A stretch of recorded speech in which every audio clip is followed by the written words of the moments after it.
দূর থেকে দেখে খুব সুন্দর একটা পাহাড় মনে হয়েছিল তোমার। তাই যতদিন দূর থেকে বারবার দেখেছ ততদিন মুগ্ধ হয়েছিলে।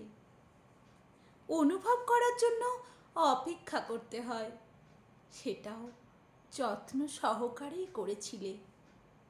যখন কাছে এসে দেখলে পাহাড়টা আগে থেকেই ভঙ্গুর, তবুও সে শক্ত হয়ে নিজের জায়গায় ঠিক দাঁড়িয়ে আছে।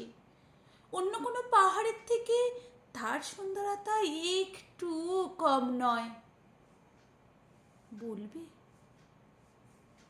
তাকে তার জায়গায় ছেড়ে দিলে না কেন? তার গভীরে গিয়ে একটু একটু করে তার ভাঙার কারণ জানার পর সত্যি সত্যি কি নিষ্ঠুর সেই ঝোড়ো হাওয়া।